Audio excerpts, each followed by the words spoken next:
Le Galgenberg, dit le gardien de la Moselle, ainsi surnommé par les soldats français en 1940, est un ancien ouvrage d'artillerie dont la construction a débuté en 1931. Il compte 8 blocs qui sont situés sur la commune de Cattenom. Épargné par les combats de 1940, il est aujourd'hui soigneusement entretenu et rénové par les bénévoles de l'association de la ligne Maginot de Cattenom et environ.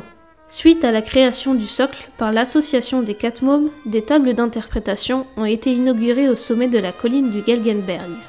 Aujourd'hui, on inaugure en ce 1er mai les tables historiques qui retracent en fait la mémoire des différentes guerres qui se sont succédées sur notre territoire et on a pris appui sur ce site du Galgenberg pour dévoiler 4 tables historiques qui indiquent au public ce que notre région a vécu ces années de guerre. Un point de vue complété par 4 pupitres d'interprétation où vous pourriez retrouver une évocation de la construction des forts allemands lors de l'annexion de l'Alsace-Moselle. Des explications sur la ligne Maginot construite dans les années 30 ainsi que le franchissement de la Moselle par les troupes américaines en 1944. C'est avec plaisir que Madame Isabelle Roche, députée de la Moselle, Monsieur Chibi, maire de Cattenom, Madame MacDonald, consul général des États-Unis pour le Grand Est, et Monsieur Chiappucci, président des Quatre Mômes, ont dévoilé pour la première fois les pupitres au public. C'est une table qui permettra aux promeneurs du site de venir prendre connaissance des faits historiques qui se sont déroulés ici à Cattenom et dans les environs de Cattenom, puisqu'on va parler évidemment de la ligne Maginot, puisque c'est notre partie la plus importante, mais on va parler également des fortifications allemandes d'avant 1914, ces efforts qui ont eu une énorme importance à leur époque. Et puis on va parler également d'un fait très important, c'est la bataille de 1944 qui a opposé l'armée américaine à l'armée allemande lors de la traversée de la Moselle. Donc ça s'est passé au mois de novembre et donc dans des conditions assez dantesques, et donc il était important de rappeler que la ville de Cattenom était un champ de bataille en fait, c'est ni plus ni moins que ça, et qu'on s'est battu pour la liberté en 1944. Un détachement du 40e régiment de transmission de Thionville a présenté les honneurs au drapeau tricolore hissé pour la première fois sur ce sommet.